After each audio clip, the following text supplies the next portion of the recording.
We're live from New York City. We're going to be working on this Martin HD-28. I removed the frets in the previous video, and in this video I'm going to be planing the fretboard. So it's kind of half mounted on the neck jig, so we'll do that, but before we get to work I need to make sure that people in the lobby are watching the live stream as well. So just need to take care of this formality. Here we go, open up, boom. Formality. Oh, okay. Let's see. Entryway TV, which is right there. You should be seeing it there. Let me close this door. Should be appearing any second. Let's make sure we're on. Yeah, we are. Okay. So now we can get to work. Yeah, so normally on the neck jig we would be first jigging up the guitar with the strings on at full tension. We're not going to do this time because I'm lazy. No, we don't need to do it. We're just planing the fretboard, and we'll be leveling the frets later. There's no frets now, so let me adjust the truss rod. So it needs a 5mm wrench. It's a Martin. Let's see. So right now we have a little bit of a hump in the middle, which is what we kind of want. But I'm just adjusting just to see how it responds. So when we lift it here, yeah. So the straight edge is also sharp, kind of, so we can even remove some of the, I think it's glue residue mainly, around the fret slots. Yeah.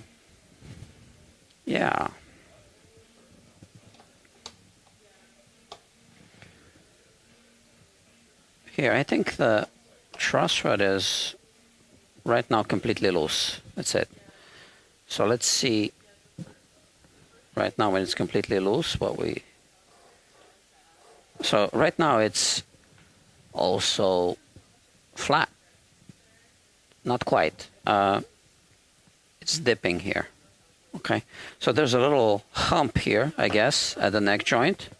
And here we have we see some flexing, which means that we have a low spot here, but we want to crank it up a little bit. So now we start seeing a little bit of a back bow, which is a good thing. And I see that here we have a high spot, starting from the 9th fret all the way to the 13th fret.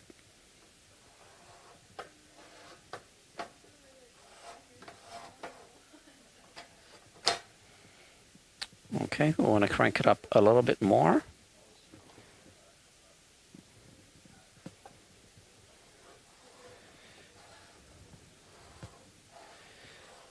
I was really hoping to see a hump starting at maybe the 7th and 8th frets here. 6th, 7th, 8th fret. I'm not seeing that. But now I do need to start cranking up the mechanism here just to bring it up.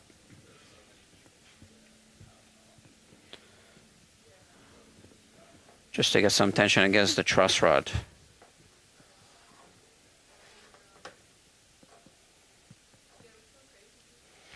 So yeah, there's a low spot here around the 5th fret.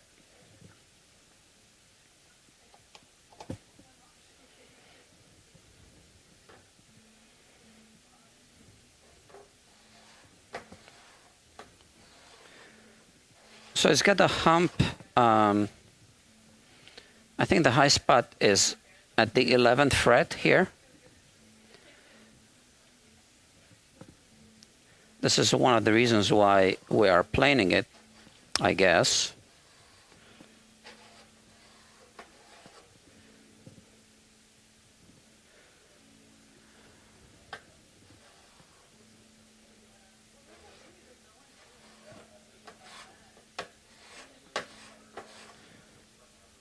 Yeah. I was really hoping to see a hump around here, but I'm not seeing that. There's a high spot here, and here we have a low spot. That's just the way this neck is.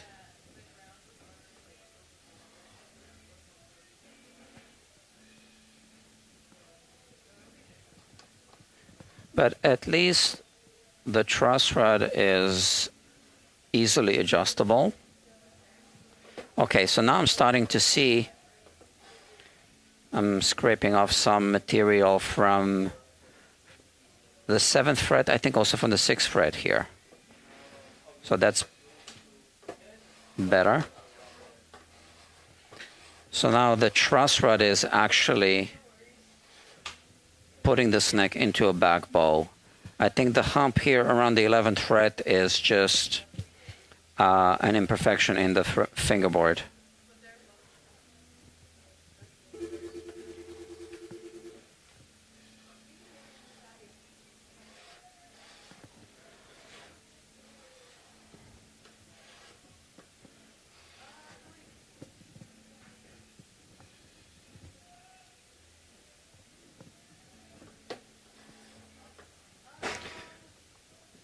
The neck jig has these dial indicators.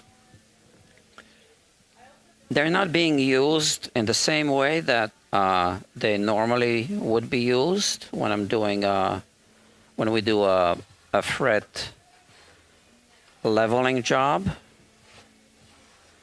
Right now, this minute, they're not being used, but I will zero them out just to monitor basically the position of the neck throughout the planing procedure. So we call it planing, but it's really sanding.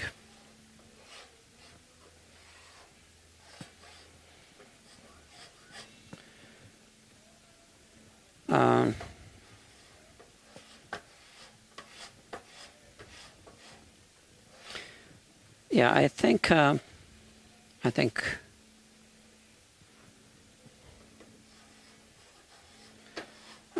we're good now. Now it's starting to scrape the 5th fret as well.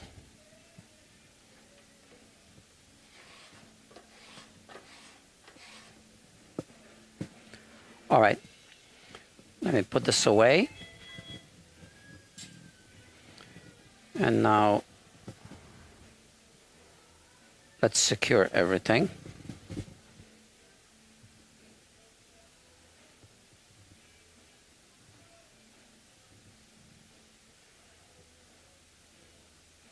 So I don't have a camera on this side, so I can't show you the dial indicators. But basically, I will zero them out so that they show 0 on both of them. So now if anything moves, I will know. Right?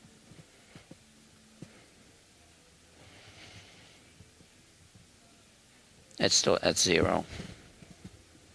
It's a 14-inch radius fingerboard,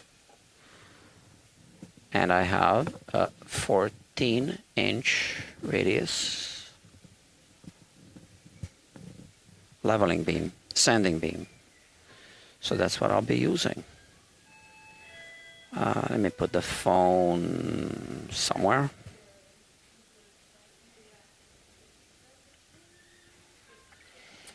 By the way, I'll be switching between this camera and this one over here as we work through this. Yeah, so just a few initial passes.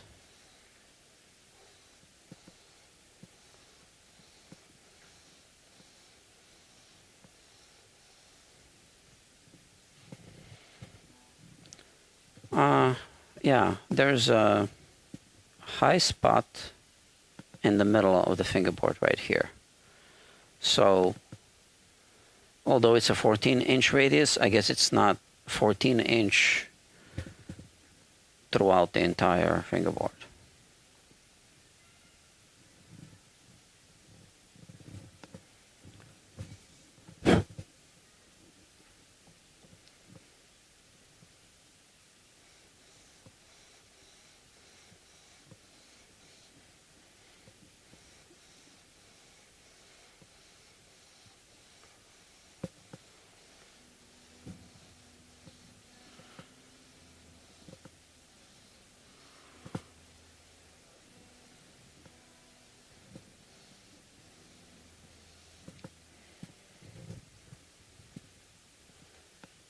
Okay.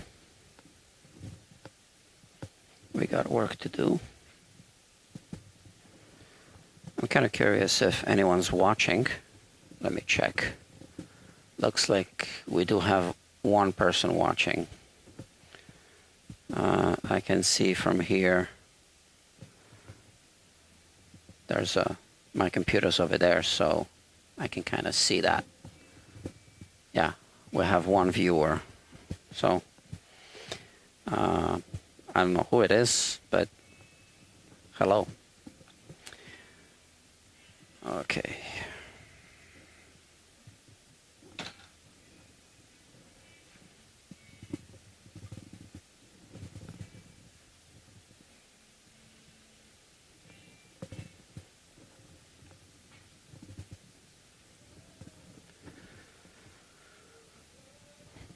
I'm using P320 grit sandpaper.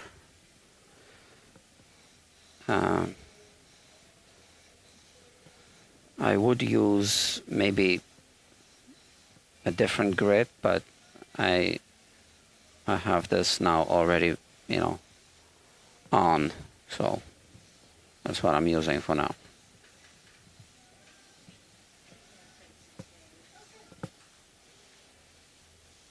I do have a roll of 220, so I might change if this is taking too long.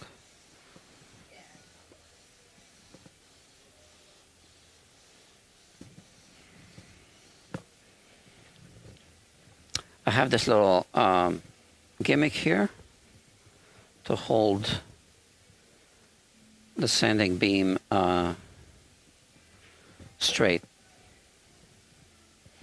So now I can see exactly how uneven the fingerboard is. It's getting nice and smooth here, but there are some low spots. I'm not concerned about this low spot here because that's the fall away, so we want that to be a little bit lower.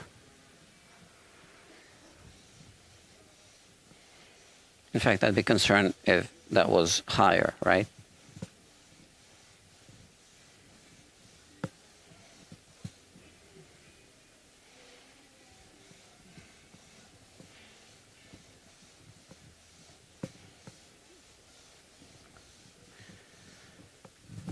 Not sure how long this is going to take, but after I'm done with this, we'll be removing this neck because we're also doing a neck reset. And I'll be refretting this neck off the guitar. This guitar's been in the shop for a while.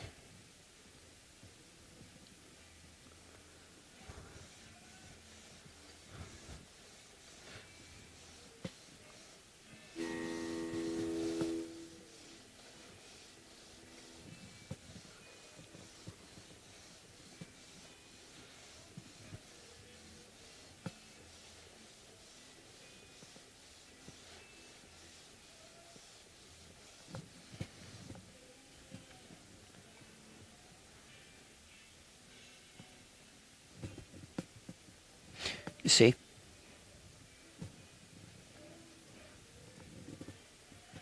Okay. It lost me because I covered my face. Sorry.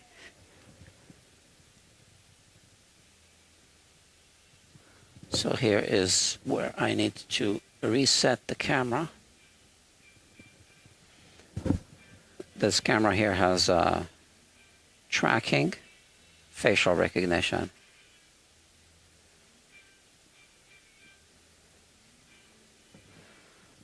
That's why it moves.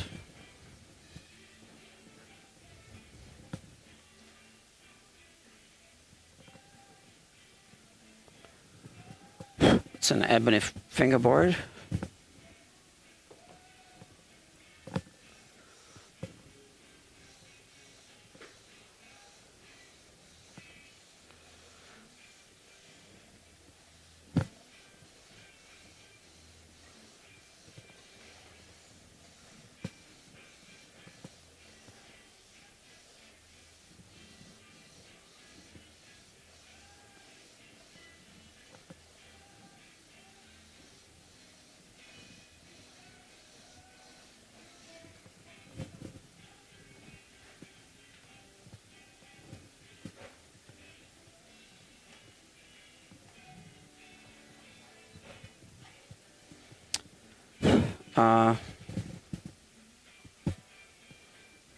Yeah, maybe that's a little bit too smooth.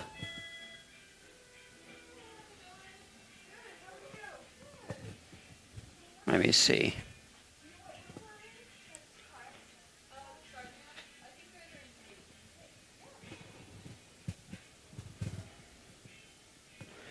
Yeah, I think I should change the sandpaper. So why don't we do this?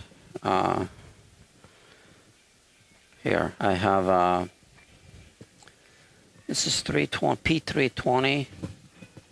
I have a 220 here as well, I believe. Yeah, this will do. Okay.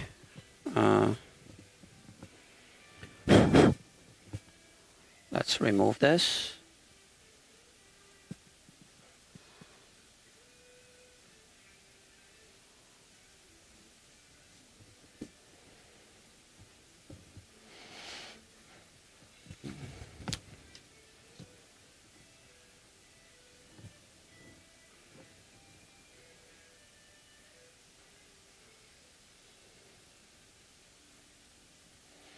All right, just like that.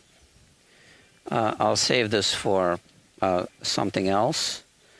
But now I can feel a little bit of glue here and there. So I want this to be obviously completely smooth, which is why I am going to clean it first with acetone, which I have here somewhere.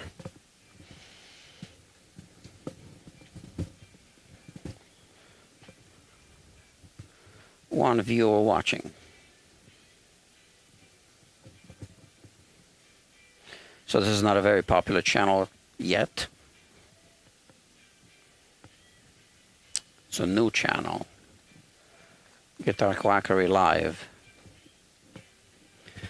Yeah, we also want to clean everything because we want to make sure that we have a clean gluing surface. So, like any glue joint, surface preparation is important.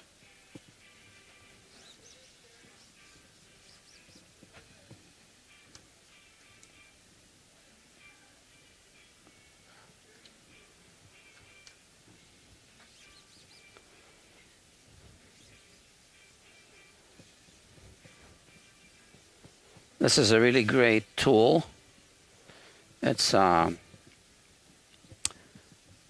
Skyscraper Guitars makes this. It's a 14-inch sanding beam.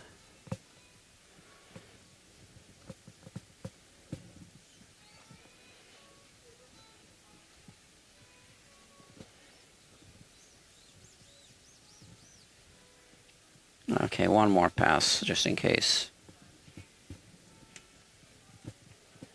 I think I see something here.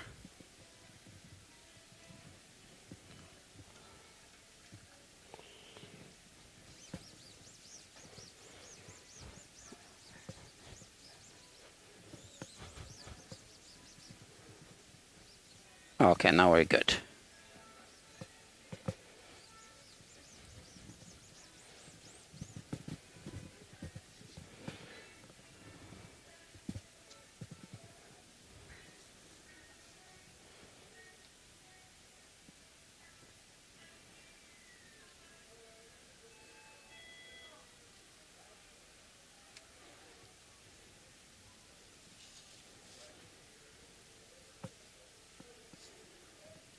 Oh, I'm almost out.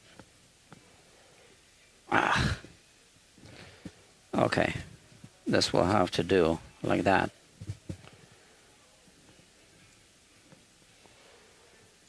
I wasn't expecting that.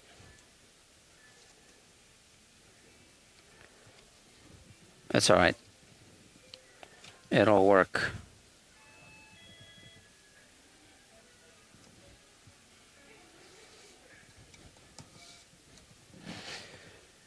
Okay, obviously I can't use this part.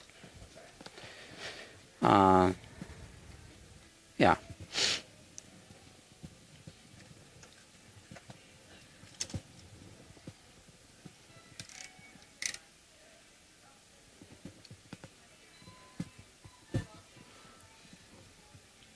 Come on.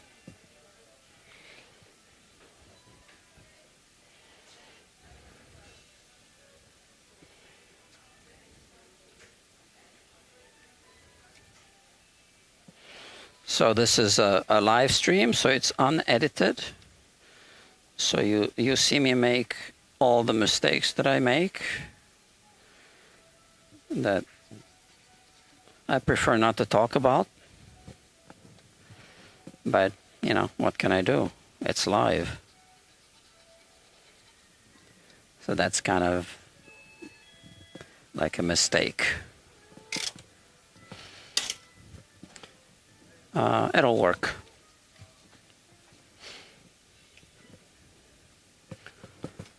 Right. Okay, now I have 220 grit, P220 grit sandpaper on this sanding beam. P220.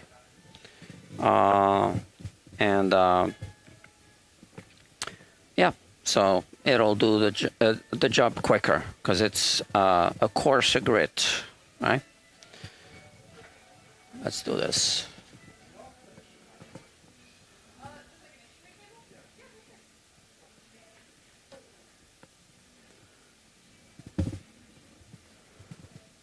Okay, so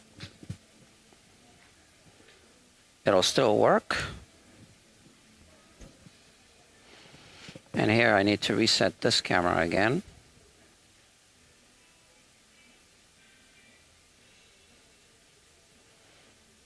This way it keeps tracking me. All right.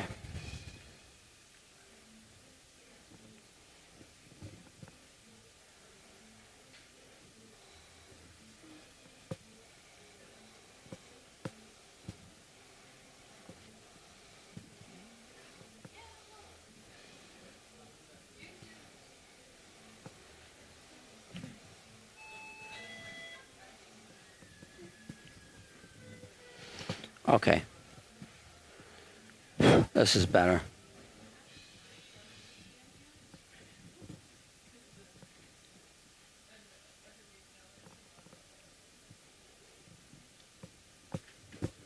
It's also a fresh piece of sandpaper that hasn't been used before, so obviously it works better.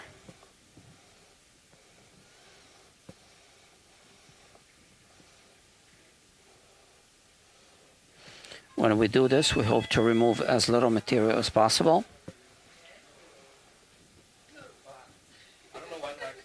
For obvious reasons. Other people work here, obviously. Well, this is the studio. This is the music studio, Bob Elliott's Music Makers.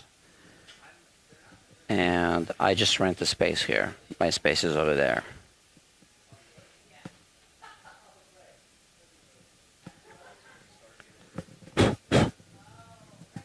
But if you happen to be in NYC, you should check out the studio.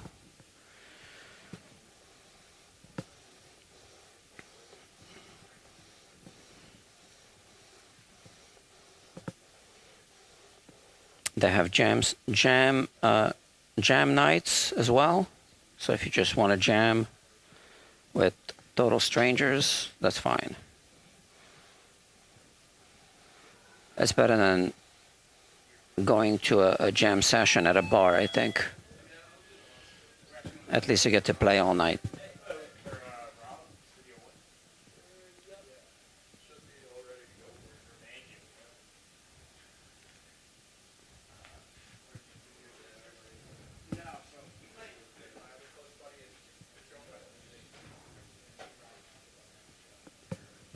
Obviously, here you have to pay to jam, but even at a bar, you know, you got to pay for, you know, they have a drink minimum, whatever, so.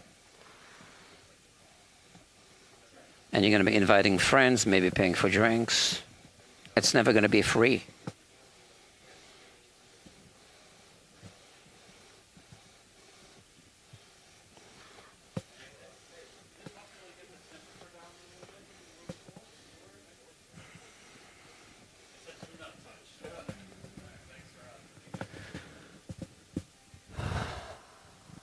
Just making sure. So,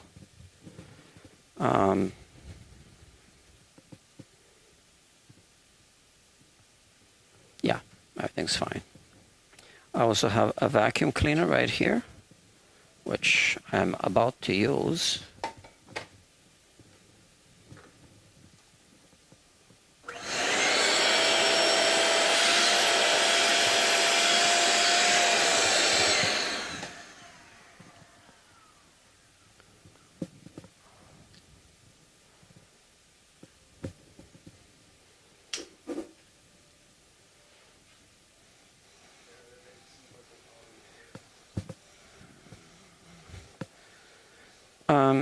There will be a long-form video of this project.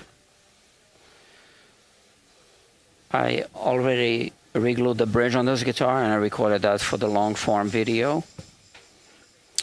So I will take some segments from the live streams and use those segments for the video. Hold on.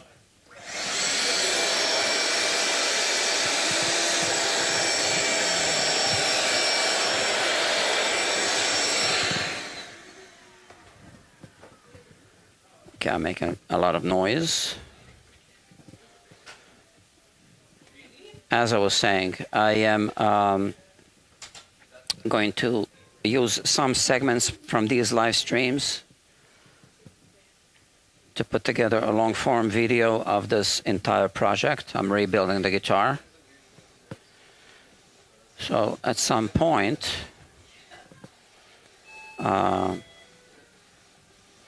I want to strategically narrate this live stream as if I'm just recording a segment for the video.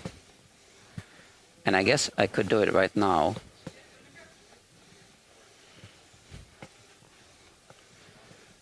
Okay.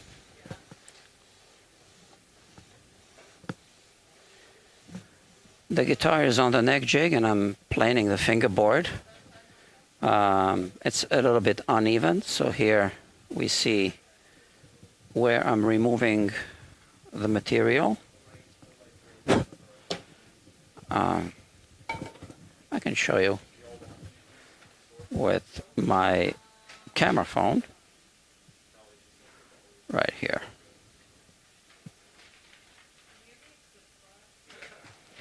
Here we have the high spots, and here we have the low spots where it's still shiny.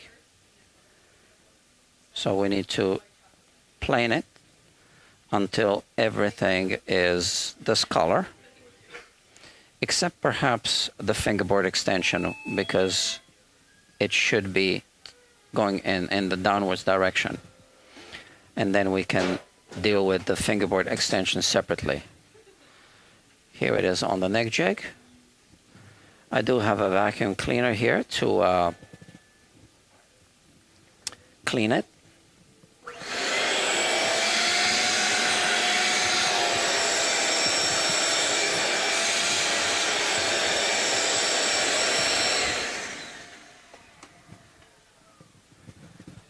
And I just continue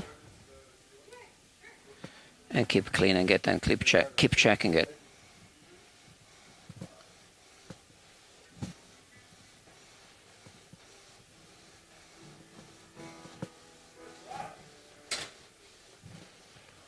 We want to be cleaning it often, so that we remove the dust, obviously. So that was it. This was a segment for the long form video that I might use. I think I will use. I also have this to just make sure if I feel that the dust is getting stuck somewhere, just to pull it out before it builds up. Because if it gets packed, it's just going to be hard to remove it.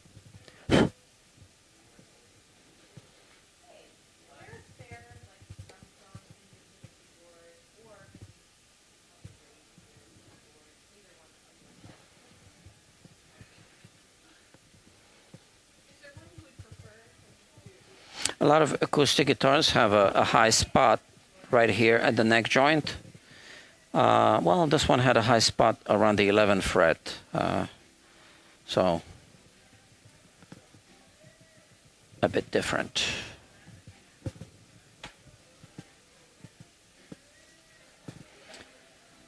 Here.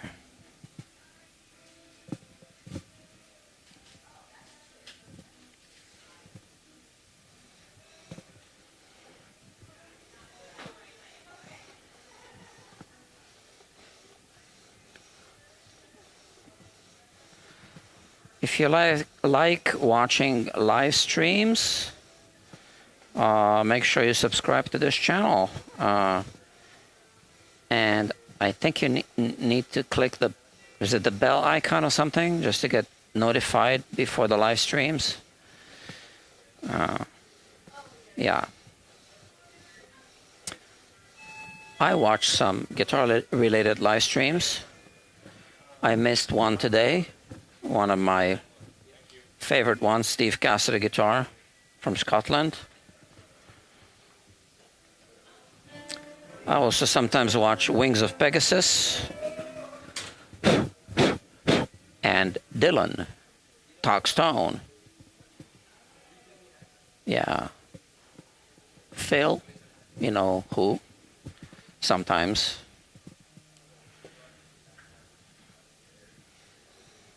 Phil McKnight.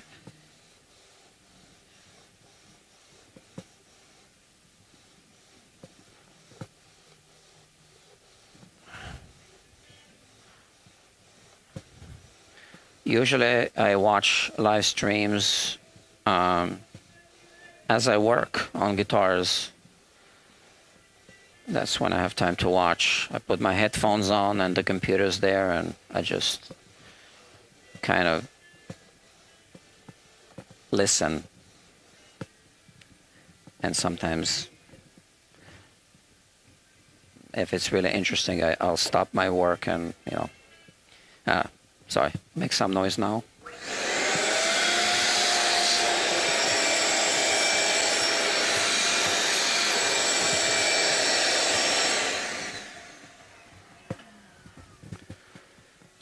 Yeah, there's still a low spot here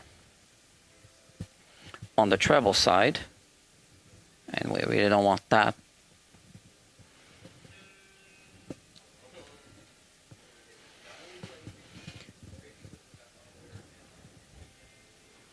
It's an old guitar. There's an old Chinese proverb that says, old guitars are like old people. And old people have issues. So, old guitars will have issues.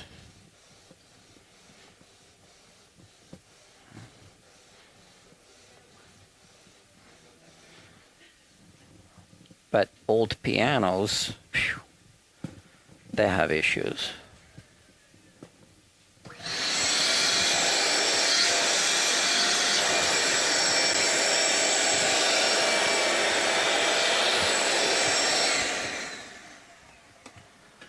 I used to be a part-time kind of on and off piano tuner technician.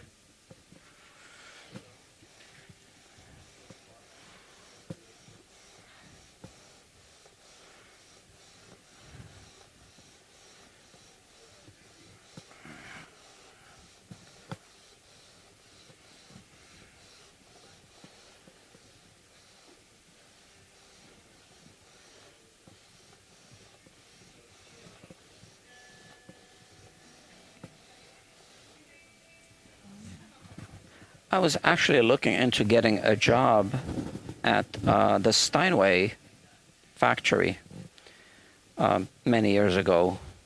Didn't really follow up on it.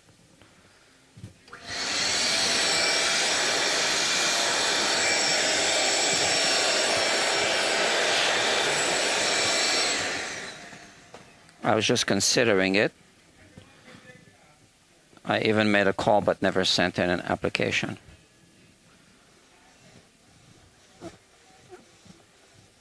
I got the idea after watching a documentary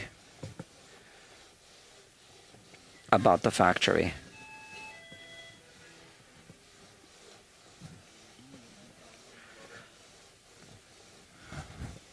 I don't think I would like factory work. It's too repetitive. Yeah.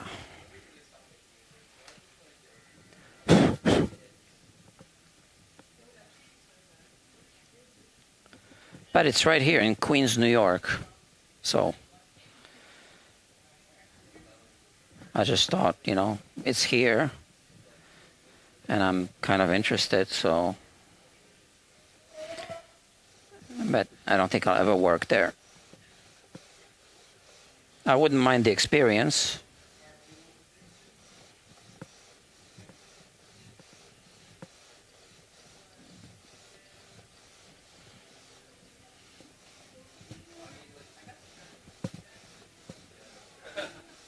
But factory workers just get to do one thing, you know. And, you know, I don't think that's for me.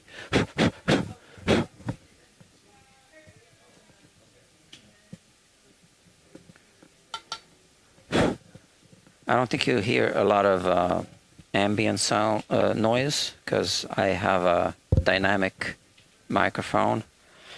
I use a dynamic microphone for these live streams because of the rehearsals, which reminds me I need to close that door. They're rehearsing. Okay, just give me a minute.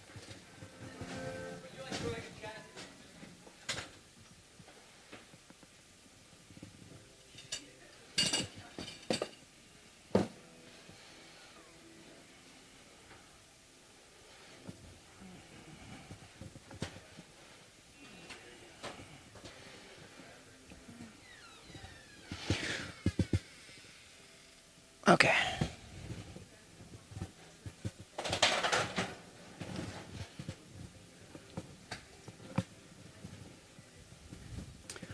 Yeah, I don't want to have copyrighted music playing in the background in my videos on YouTube.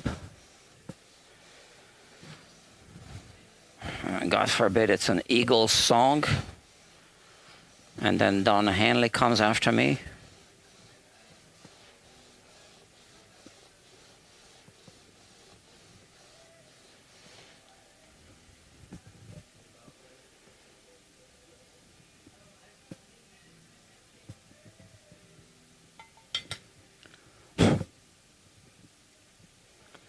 A lot of people on YouTube are criticizing Don Hanley for being a little too uptight about YouTubers basically celebrating the music of the Eagles.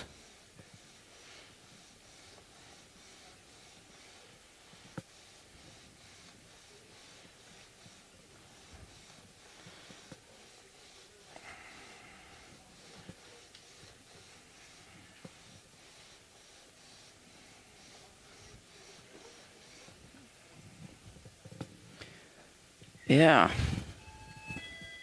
Time to vacuum. They're talking. Yeah, I need to wait.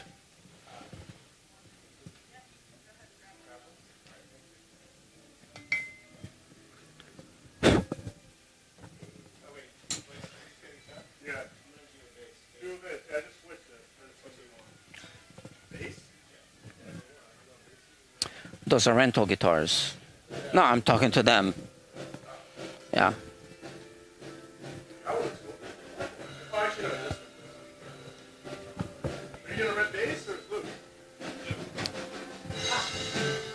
See?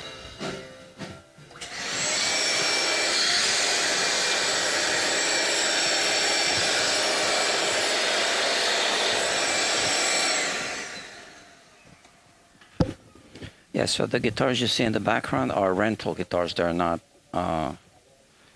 my guitars. They belong to the studio, music makers.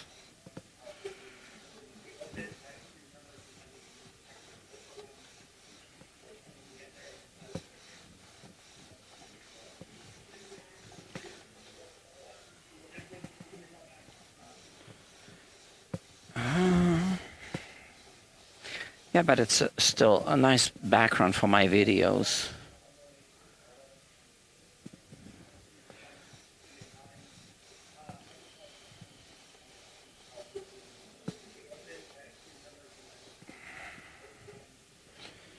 Okay, this is quite a low spot here.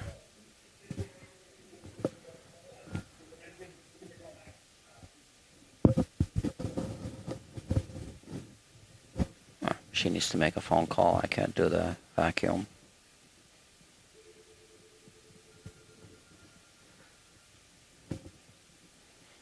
Speaking of phone calls, somebody's calling me. I'm not going to take the call.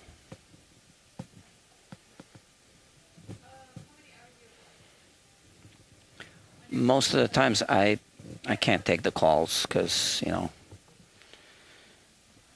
too many phone calls to deal with. So I will just text the customer or potential customer. In fact, I'll do it right now. I just do a copy and paste. Copy. And oh, this customer is also texting, or is it a voicemail? Looks like it's a voicemail. Hello. The E string of my guitar is broken. The E string of the guitar is broken. Could you fix it for me?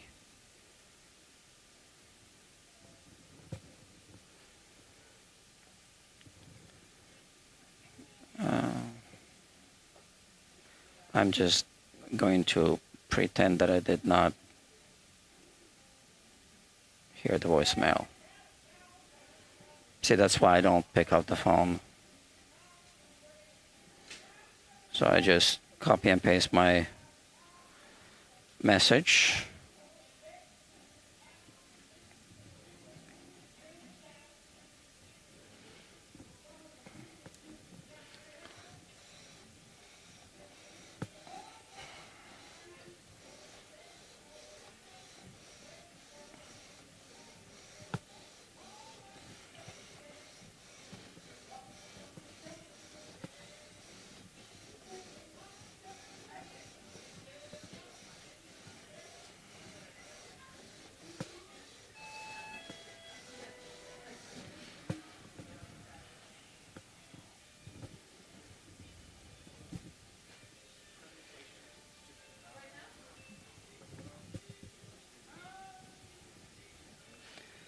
I don't know what people mean when they say, can you fix my broken string?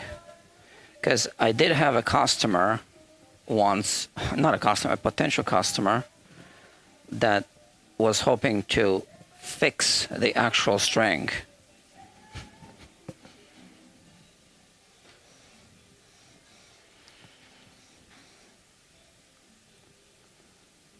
So, look, he's texting back, hey, I need to change the E string on my acoustic guitar. Could you help me with it?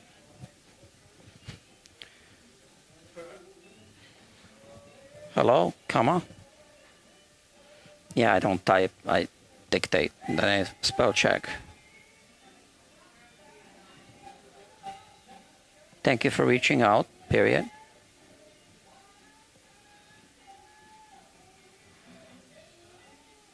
Guitar Quacker is a full service shop, comma, so I would be able to help you out if you want to do a full service on your guitar, period. Otherwise, comma, just for a string change, I recommend Guitar Center, period.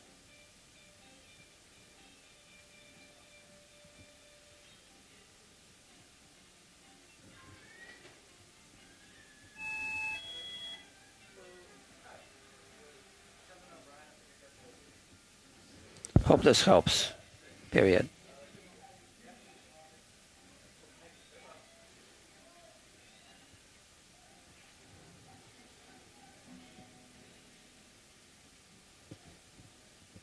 Okay.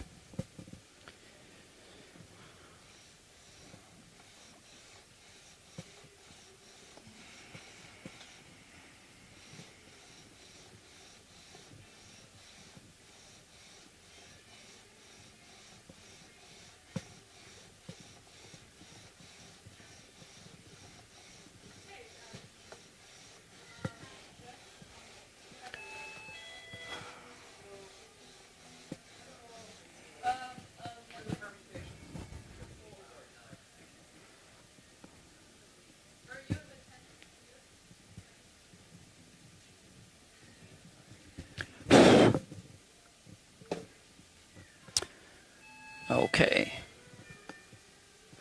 Now this feels great here. And here there's a low spot on the treble side. And then we have this fall away, which is okay.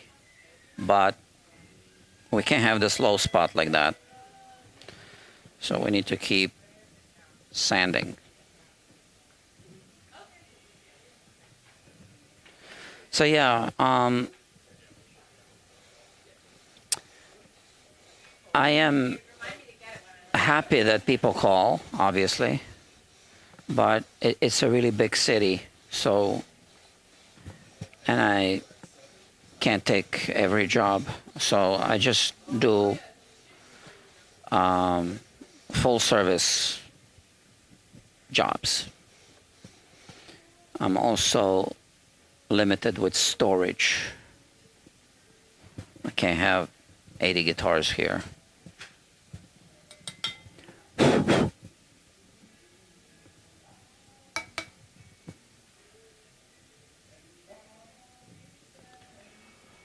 I'd rather do one $300 job than three $100 jobs and only have to deal with one customer as opposed to dealing with 3 customers.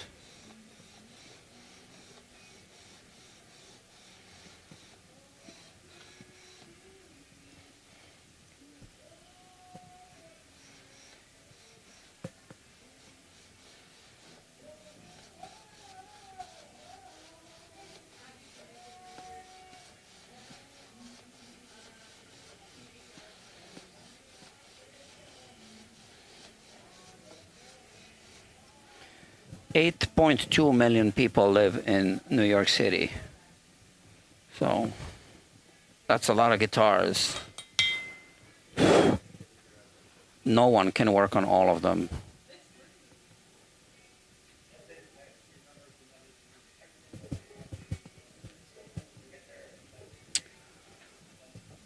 Yeah, starting to look good.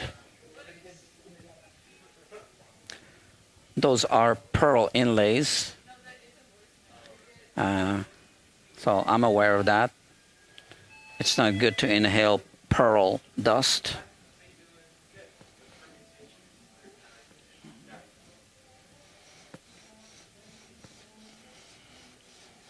I'm able to keep the sanding beam in perfect alignment because I am using this and I'm using my fingers to guide the sanding beam on the side of the neck. And on the side of the neck, I have the little block. So if you don't have that, you will be over radiusing the fingerboard. So if you are using a 14-inch sanding beam, because you can't possibly keep it steady, it'll end up being maybe a 13 or 12-inch fingerboard. So you can use a 15 or 16-inch radius beam, some people do, and just do it freehand, and it produces a close to 14-inch fingerboard. But I use this system. So I have this alignment block here, and then I really keep it steady like this on this side, and then my hand is here.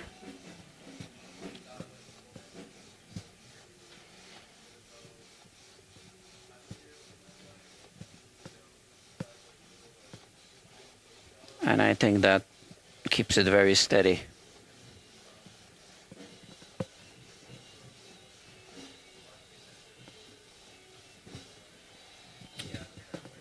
I'll be planing another fingerboard. Maybe I'll be live streaming that as well on a base.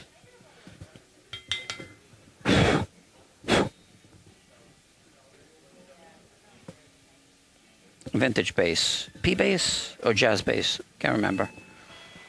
Yeah, that belongs to a customer here. This guitar doesn't belong to a customer here.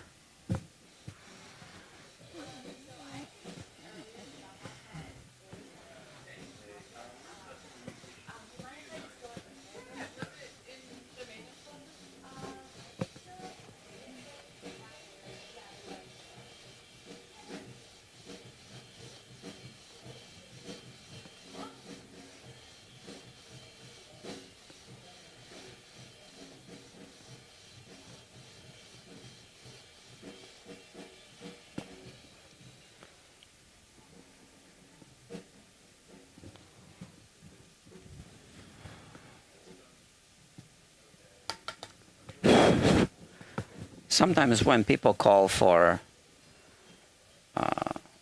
a string change, they do get back to me, and then we end up doing a lot more. Let's see if... no, this person just said thank you. And now I just give a thumbs up. Okay. So, that's okay. I'm happy to send people to other shops. And sometimes other shops send people to me. It all works out.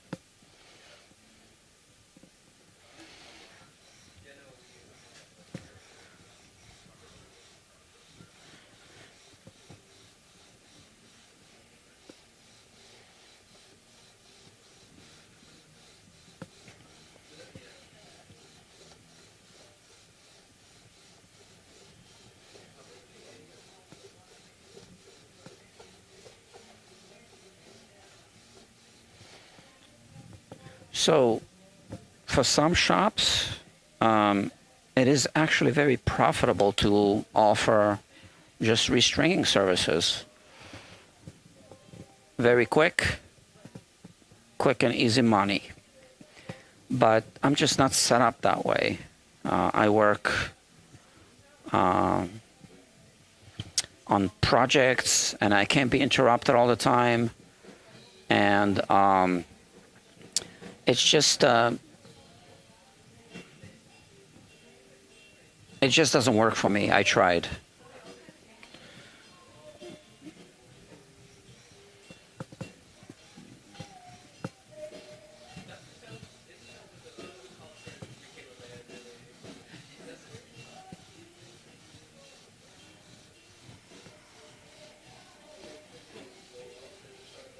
If this was a shop with at least 2 people working here, which I've tried, then it would work, I think. I think it would. Yeah, you know, just come in, we'll change the strings, and we'll recommend other services while you're here. But there's another issue. I have a policy that every guitar that leaves this shop needs to meet a certain standard before I give it back to the customer. So oftentimes people who just want to change the strings, sometimes people just want to change one string, and you know, I would never agree to that. Well, they wouldn't want me to even clean the guitar. So and that just is not, you know, how I work.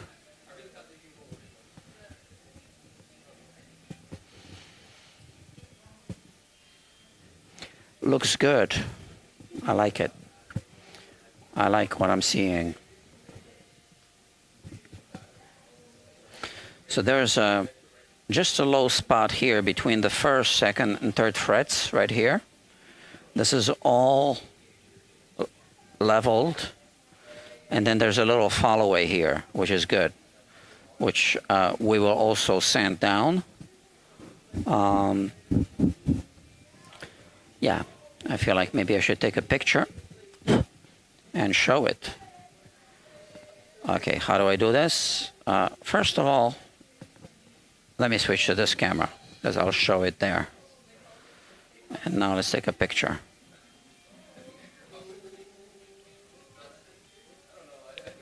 So you can see.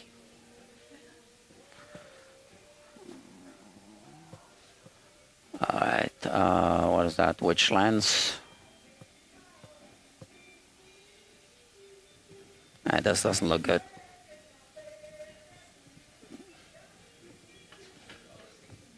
Okay.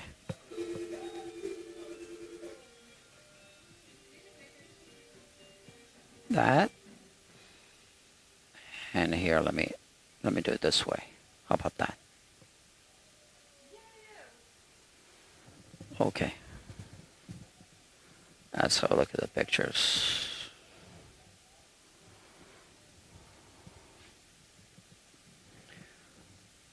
Okay. So here we have the fingerboard. Sorry about the reflection. So we have a low spot here. Everything else is good. And here's a close-up of that low spot. This is what we see. So I just need to get down to the lowest spot, okay? Which is going to take a few more minutes for sure. So I better get back to work.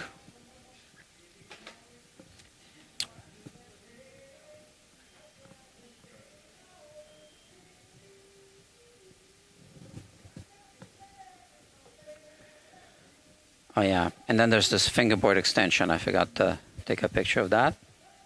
Why don't I show you that as well?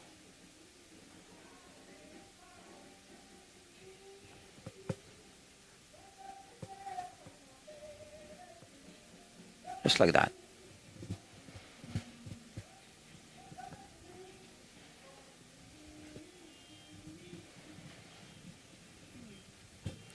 So this is the fingerboard extension. You can see there's a low spot there, and that's good. That's called a fall away, all right? But we will sand it down just to make it consistent, because now we want the entire fingerboard to be like new, right? And we are going to then remove the neck and do a neck reset. So let's continue sanding.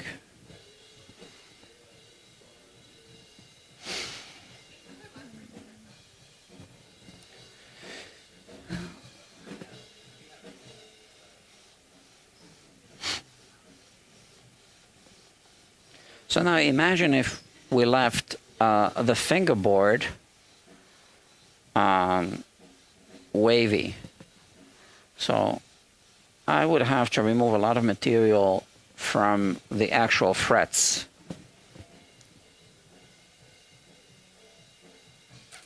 Yeah, sorry about that.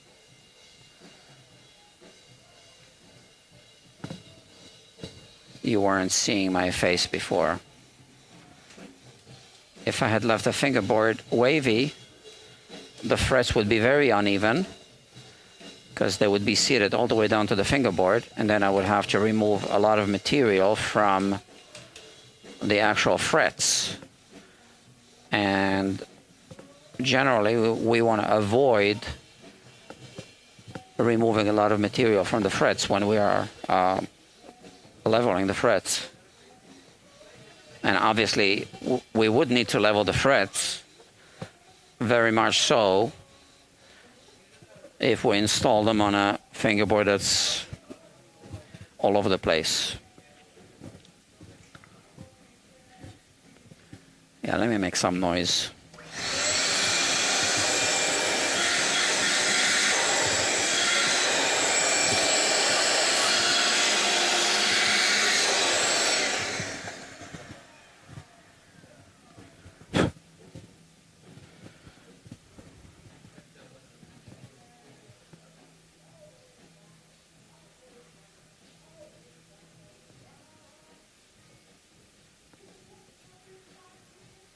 Okay.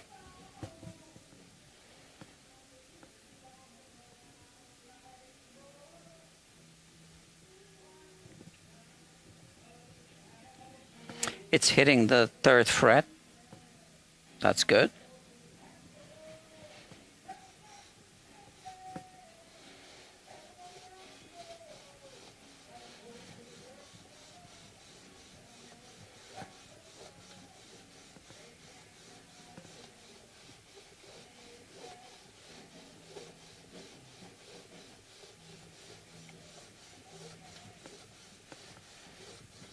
This customer has been really patient with me.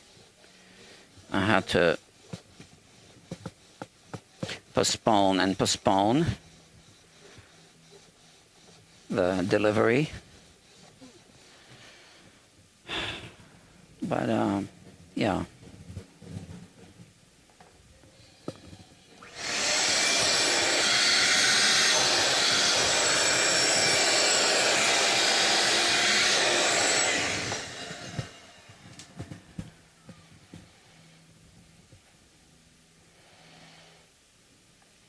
Okay. Just the 2nd fret and the 1st fret now are the low spots.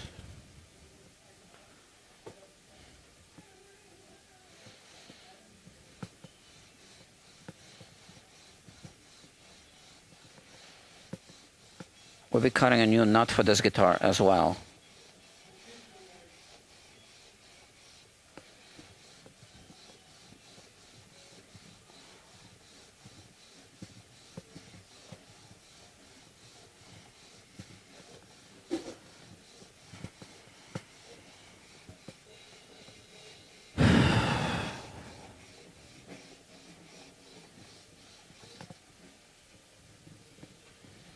Almost there.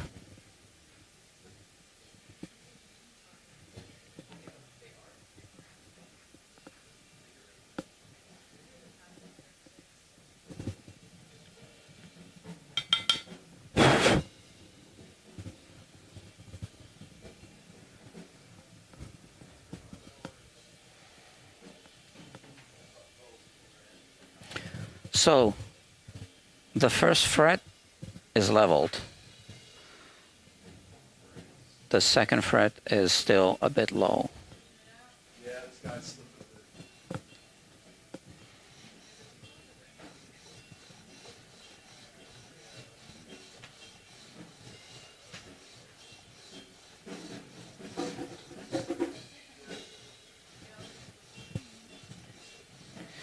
Yeah, too bad I don't have a camera here to show you an overhead shot of this, but you know.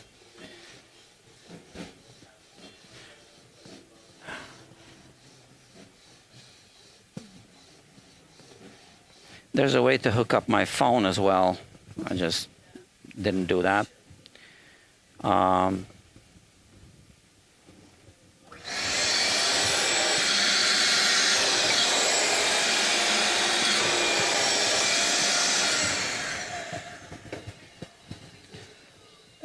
I'll take another picture.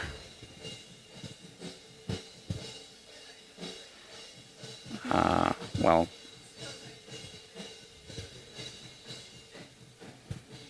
I forgot to do this first, like we did last time.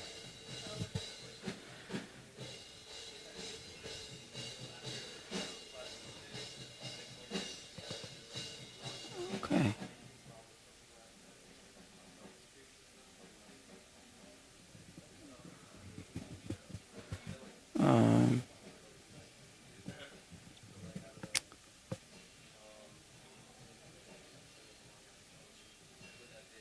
This is better.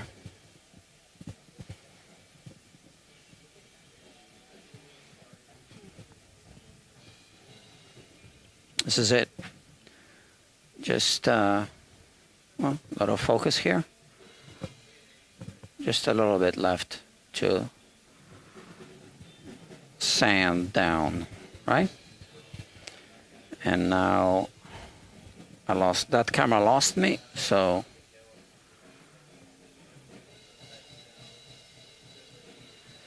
okay.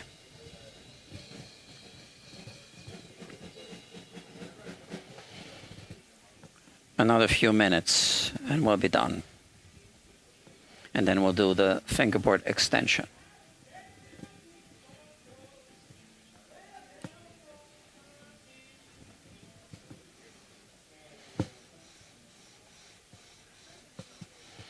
So you're watching live. Yeah. If you prefer edited content, then the main channel, Guitar Quackery, is the channel to subscribe to. And if you like to catch me live in real time, well, then there's this channel, Guitar Quackery Live. On Saturday, I will have, I made an announcement. I made an announcement on the main channel, and I forgot to record an announcement for this channel, on this channel. There will be a very special guitar on my workbench if everything goes according to plan. It will be a D'Acquisto guitar. So I will not be doing anything else all day, but that will give me an opportunity to do a special live stream. I think maybe never been done before. Live streaming a full service on a D'Acquisto guitar. The guitar is so valuable, I won't keep it here. It'll be a one-day turnaround, which I usually don't do. I mean, I've done it, but I don't like to do that. So now, the first fret is leveled, but we have some dimples between, I'm sorry, the first fret, the second fret is leveled, but we have some dimples between the first and second fret and a dimple between the second and third fret that are still a bit low. Now those are just dimples from the fingers. So technically speaking, I could stop here and just maybe use some sandpaper just to make everything look uniform. Let's see.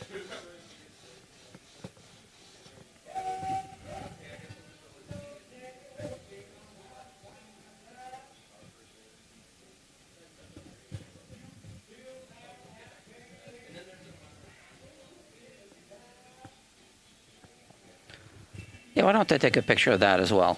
I'll show you.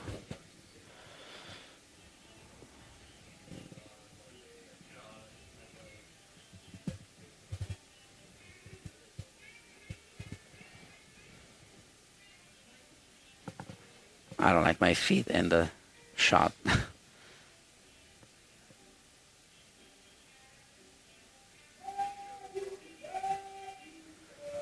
Okay.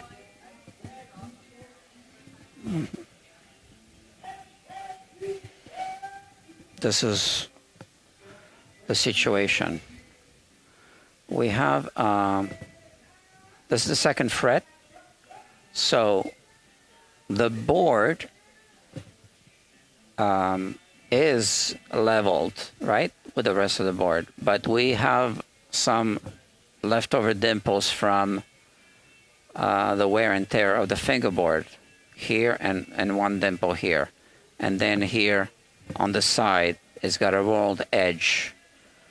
So is it really worth planing the rest of the entire fingerboard just to get everything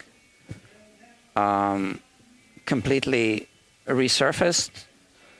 Or is it better to just maybe blend it with a little bit of sandpaper? Yeah, I don't know. Let me reset this camera again. So this camera loses, it's tracking my face right, and my back was turned, so I don't know.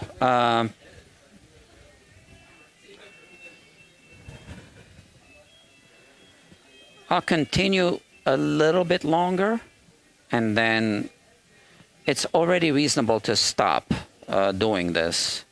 But I think just because of the rolled edge, I think I want to continue just a little bit longer. And then if I need to blend it, you know, the rest of it, that'll be fine, obviously.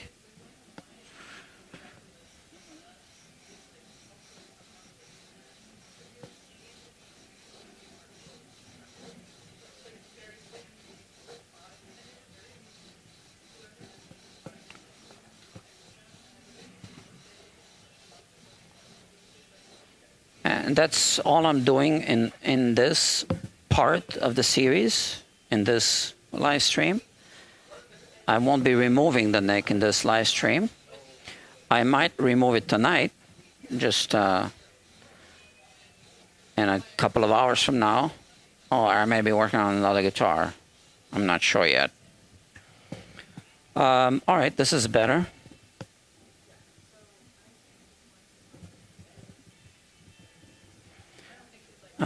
Let me think. It would be reasonable to just stop planing and then just to blend it in, because, you know, the fingerboard will wear and there will be dimples.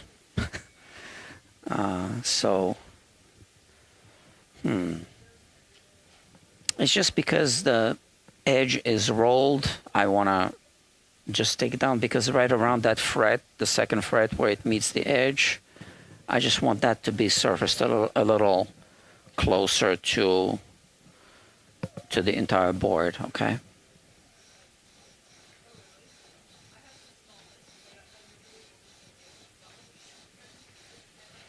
I don't want to risk feeling the two sharp points of the edge of the fret, if that makes sense, right? So I just want to get that part a little closer to the board.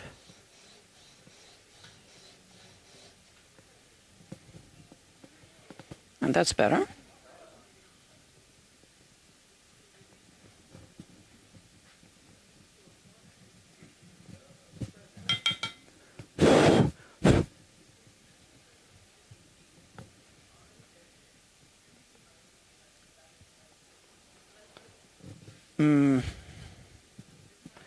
Let me work on the fingerboard extension and let me think about that. So here I'll just turn it around, and here I want to lift it a little bit. So let me see by how much. So if I push it down here, what do we have here? I might shim it with something. With what? Let me think.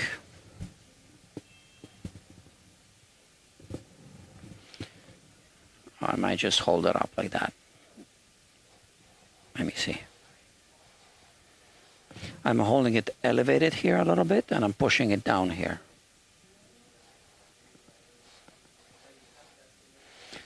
This is just the fingerboard extension. Not many people play any music here, right?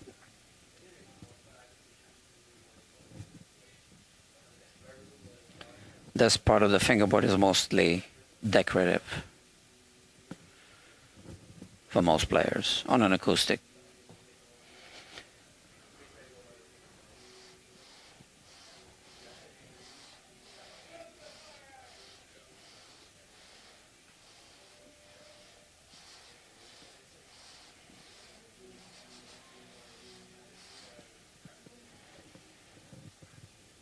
Yeah, this will just take me a minute.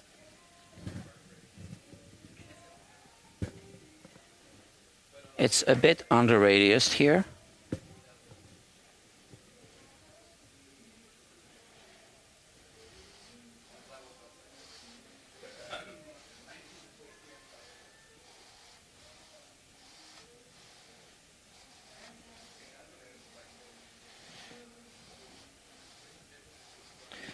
So this is a 20-inch sanding beam.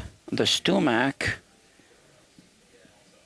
version is, I believe, 18-inch. And I like using a slightly longer one. I've used the Stumac as well, the Stumac sanding beams. And they're excellent tools. But I like the extra 2 inches in length because it's easier to maneuver a longer sanding beam, but not too long. If it's too long, then it's not good. So I think the 20-inch length is just right for guitars.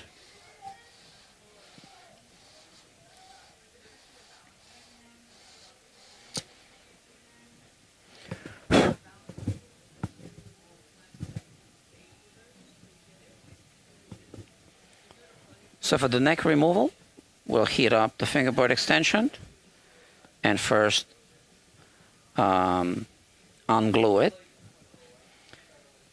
And I think this dovetail joint is already kind of, well, it's compromised for sure, because, you know, we see a gap at the heel of the neck. But we can't just remove the neck because the fingerboard extension is glued onto the soundboard. So, okay.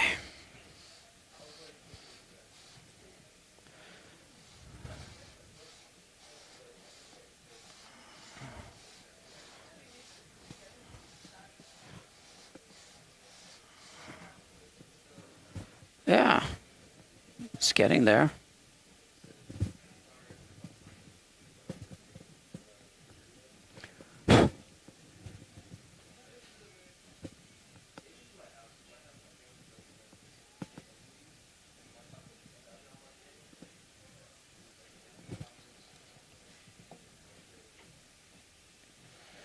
So the keys to guitar will be here on Saturday if everything goes according to plan.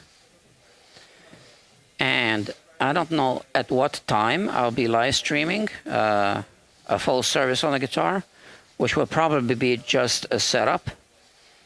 maybe a little more than a setup, or maybe a more detailed setup.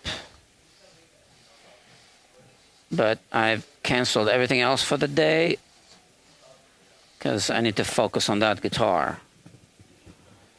And I want to make sure that the customer picks it up by the end of the day so that I don't keep it overnight. So if you tune in, you might catch me working on that guitar live in real time, which is always more exciting than watching replays of live streams.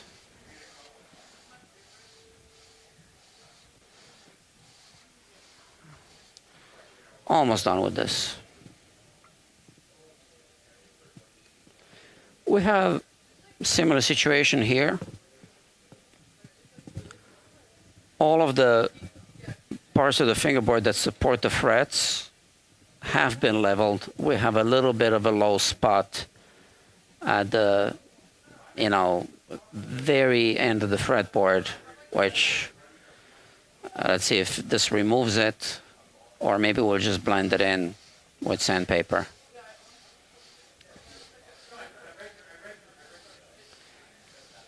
So a little bit of a fall away is a good thing on an acoustic guitar.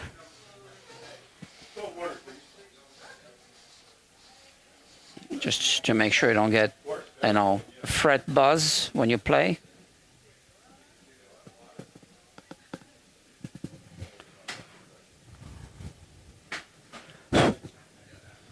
Which is one of the reasons why I'm continuing to sand it down.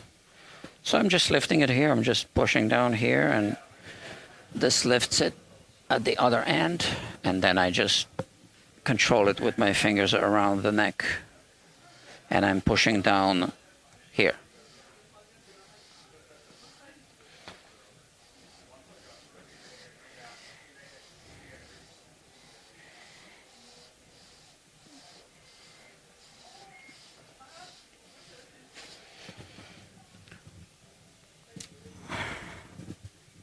Well, the neck didn't move at all. I'm looking at those dials that I zeroed out. Nothing moved. And even if it had moved, it would have been just, a little bit.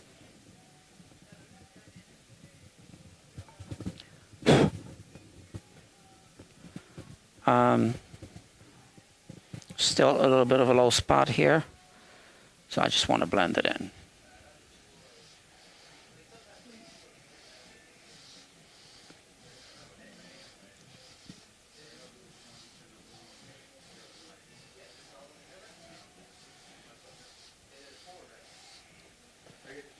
Yeah, almost.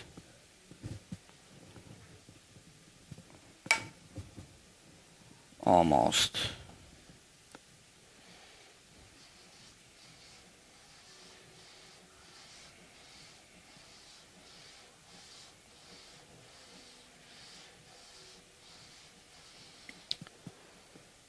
That's it. Almost.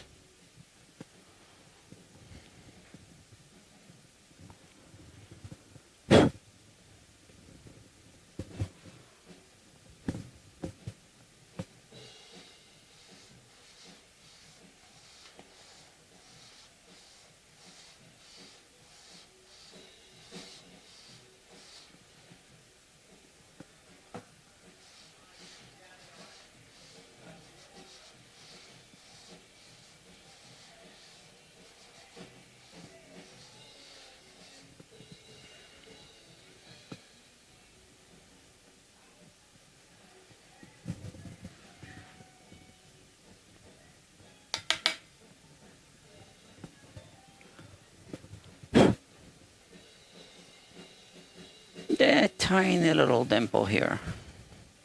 Let's take it down.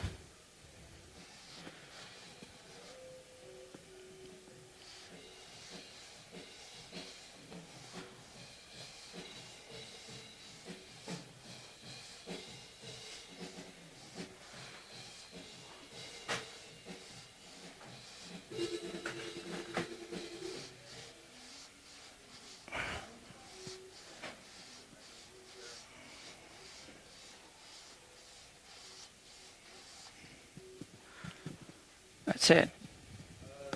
All right. We'll put the guitar on the bench, and then I'll show you everything. Yeah. We'll look at some close-ups. Okay. Now, let's go back to this spot.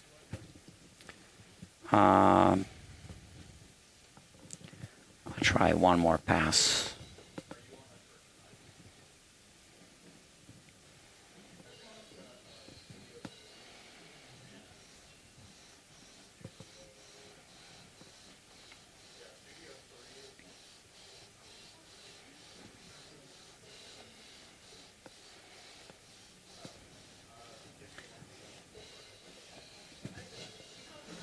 I'm kind of curious to see if people are watching the live stream there.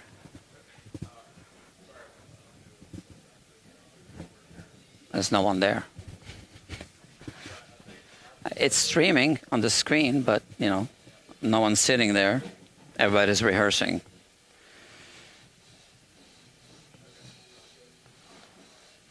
Yeah, sometimes people sit there, so.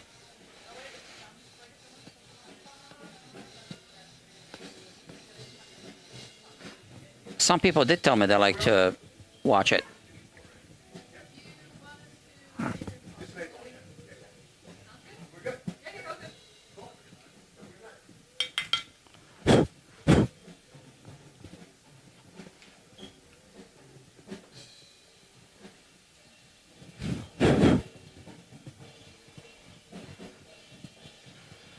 You see, this is live.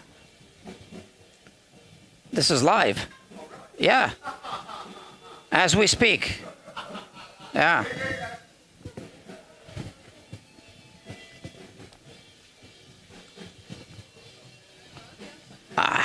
It lost my face again.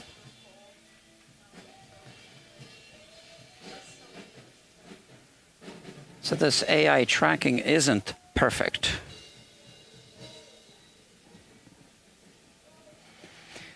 Yeah, you know, I think this is good, but I just, you know, just want to do a little bit more.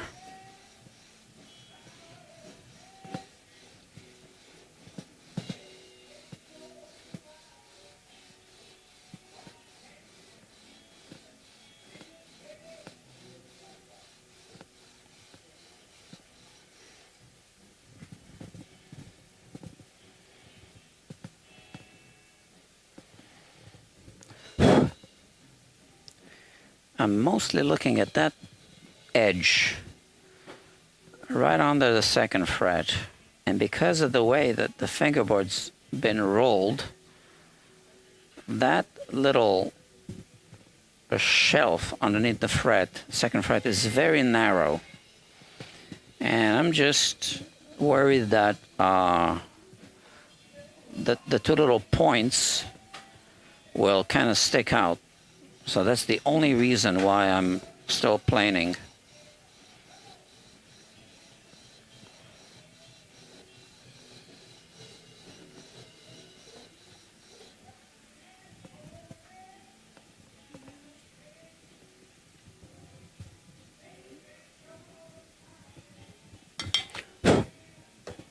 Let's vacuum it.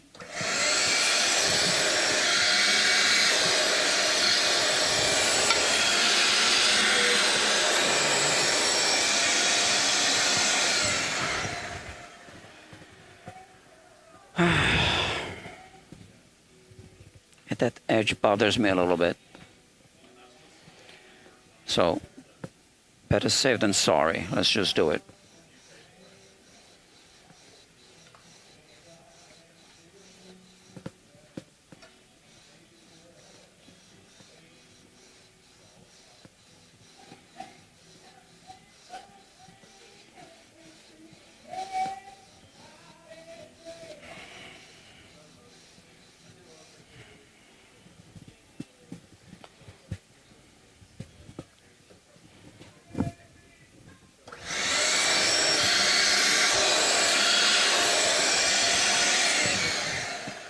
I wish this vacuum cleaner was not as loud, but it is. I'm not sure how loud it is through this microphone, but it's really loud.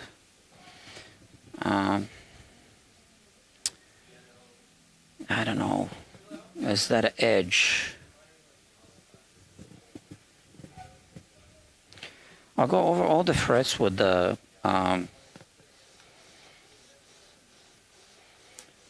maybe with the fret saw. Is that what it's called? And also that little jig to measure, what is it called? How deep the slots are.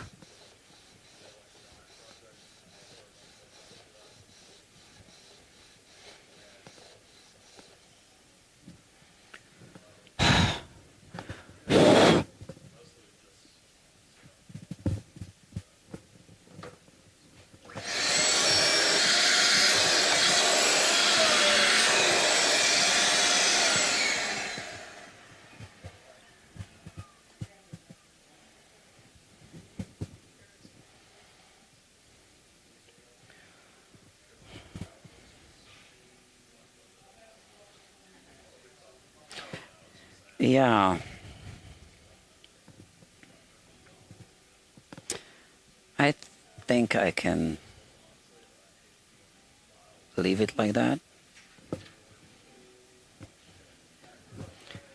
But one more pass.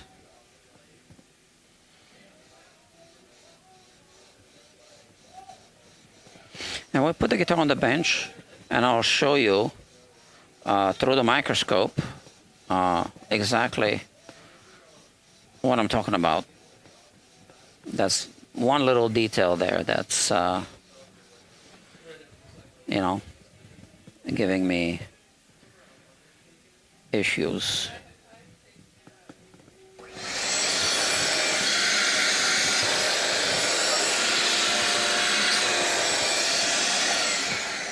Okay. I think we're good. So now, next, let's go to the shop inside and let's get this tool that I'm talking about. Where is it? It's right here. Okay. So I'm talking about this little tool for to measure how deep the fret slots are. And then we have the fret saw right here. So I might use it to cut a little deeper. This is the fret saw. It has a stop here. So this is how deep the minimum depth is here, is just calibrated on this fret saw. So it can be a little bit deeper. It should be a little bit deeper, but it can't be less than this. All right. So now let's go back out and I'm going to reset that camera again, right? So this is annoying. They need to, maybe there's a firmware upgrade for this camera. I'll check. But let me put the saw where? How about right here? Okay. And now I am going to check. So there's a 14-inch radius fretboard. Now you don't see close-ups, but I can see if the fret slots are deep enough. So here's the interesting thing, right? At the center, they're definitely deeper than they need to be. But at the very edges,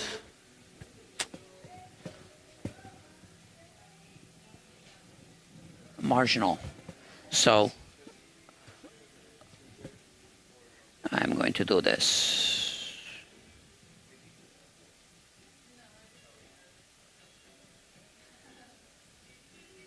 Just a little quick little pass.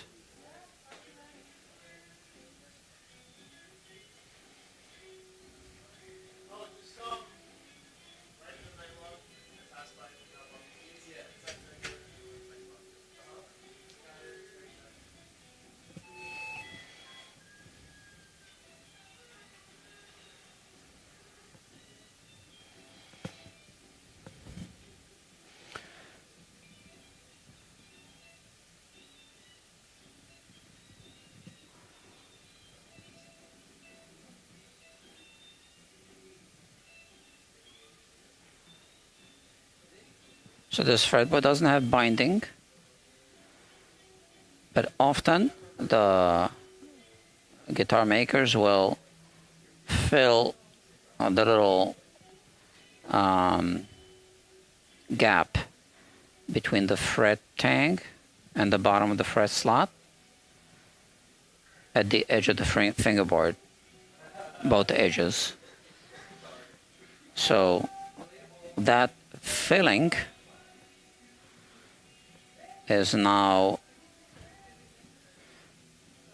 a little high, and that's what I'm cutting into.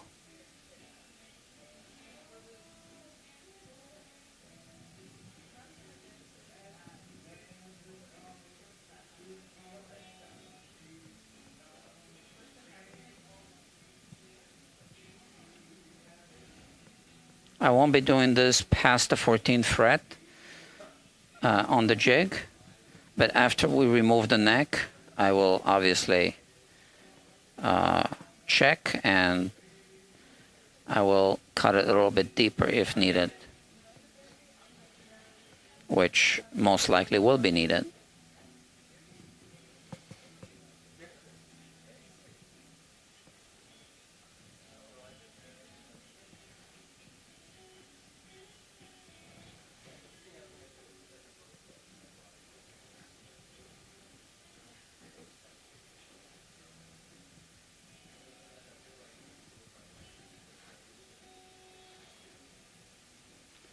Well, this entire fret slot feels a little tight, so we want to make sure there's nothing stuck on the sides. If the fret wire is too tight when you install it, it can throw the entire neck into a back bow. So when you do a refret, it's important to clean the fret slots.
I want to make sure it passes freely.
Yeah, I know I should say something. I don't know, I got nothing to say.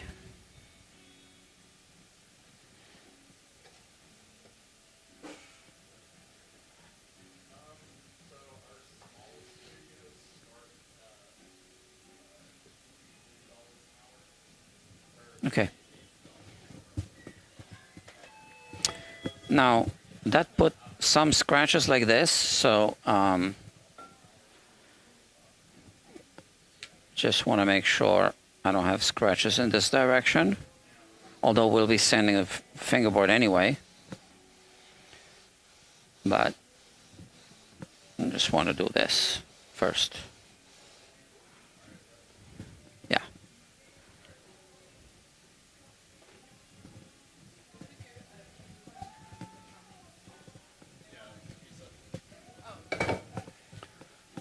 Okay.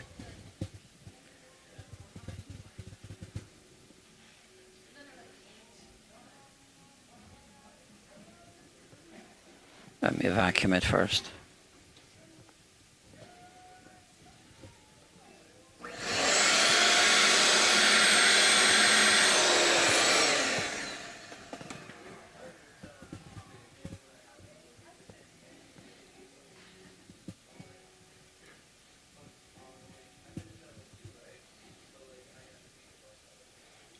There's still junk left inside, even after vacuuming.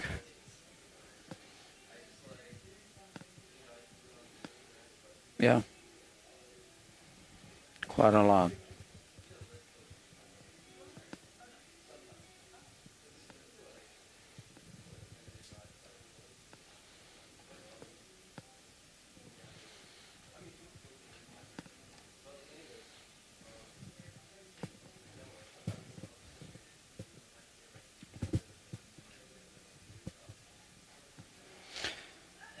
So I will clean the fret slots and then remove the guitar, put it on the bench, and we'll inspect it.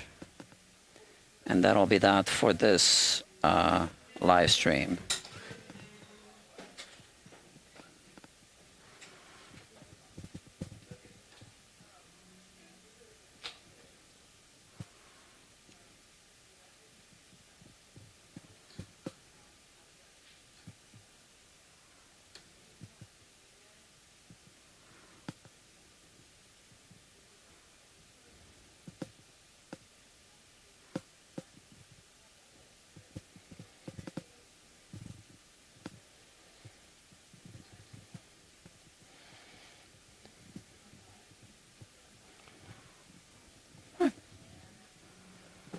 So before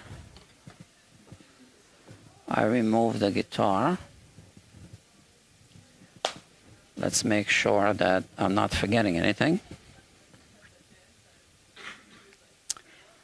Yeah, I'm checking those dials. They're still at 0.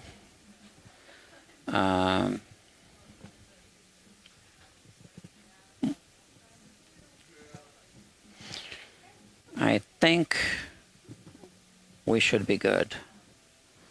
So let's remove the guitar. Here I have these.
And now we'll just put the guitar on the workbench.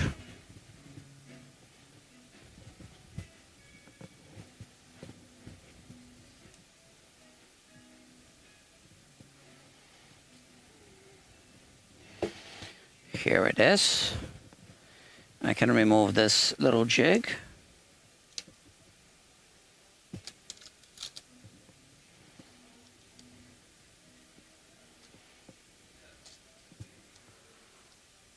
Yeah, let's leave it like this for now. This is a low-tack tape. Let's leave it. Yeah, let's leave it like that. And the camera that I usually use here is now here. So let's put it back inside.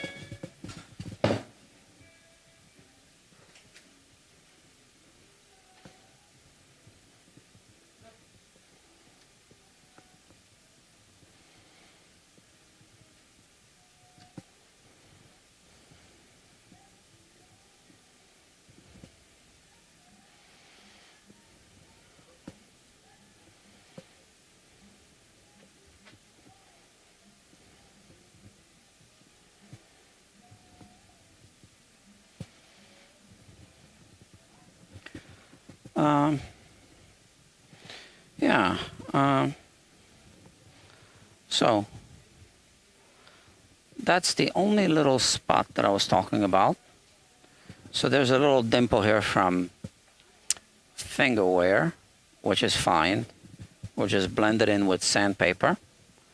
But now the fingerboard is true, right? There's no twist. There's no roller coaster. This is it. It's rolled around the edge here a little bit, especially between the first and second frets. And I am going to just show you a close-up of this.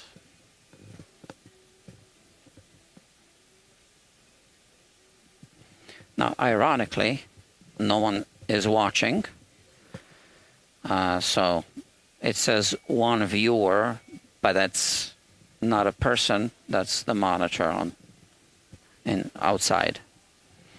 And we've been streaming for 1 hour, 50 minutes, and 40 seconds. Okay, so now comes the interesting part that nobody is going to see in real time. Well, that's okay. Just need a little more light here.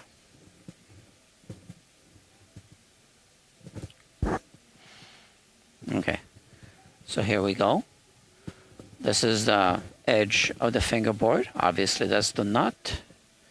So you see how it's been rolled over time, right? That's just wear from the fingers. And here, that's the first fret. So there's a little shelf here for the fret to sit on.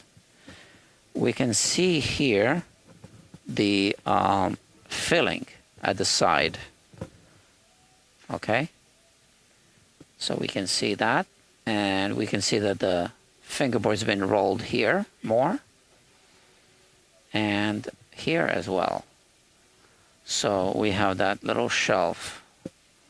So ironically, I was worried about the second fret, but that shelf is actually smaller on the first fret.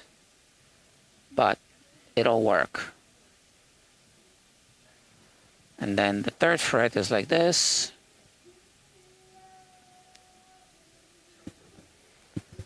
So I can focus like that. It looks like on the third fret, there's no more filling. There's some glue left here, but it's way down at the bottom. That's fine.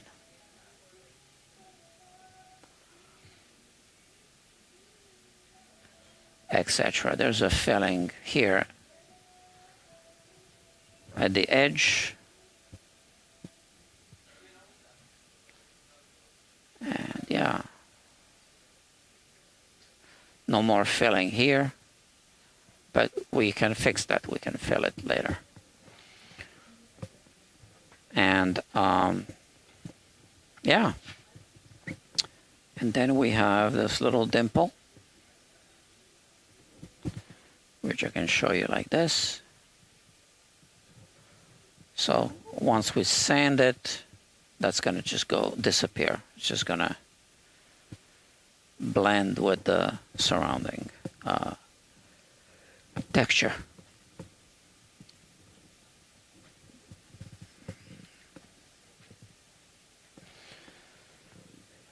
In order to remove the neck, we need to heat up the fingerboard here and then use the palette knife to just pull it off the soundboard, right? But we want to heat it up first. This is not something that I'll be doing now. I'll be doing it in the next live stream. Maybe later tonight, or maybe not. We'll see. So that's it. I'm going to end it here. It's been almost 2 hours.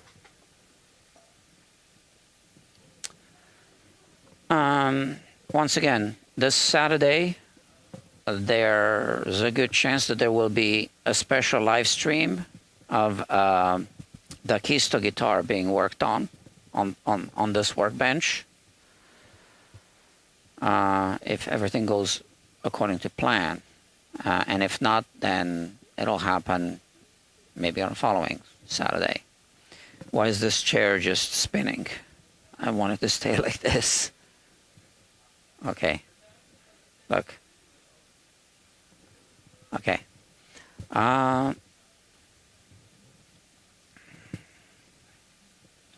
We got a lot more to do on this guitar. And I'm tired. I need a break. So subscribe to this channel for live streams of me working on guitars. And there might be someone else working with me in the near future. I don't want to say anything yet. I don't want to say too much. I can't say, I don't want to say anything because I just said it. I don't want to say too much because I don't know. What else? I don't know. Man, I'm tired. I need to take a break. I need to eat a banana, I guess. Potassium. Yeah, did you know that banana peels have more potassium than the banana fruit? No, that's what I heard on YouTube. Okay, so thank you for watching. Subscribe to this.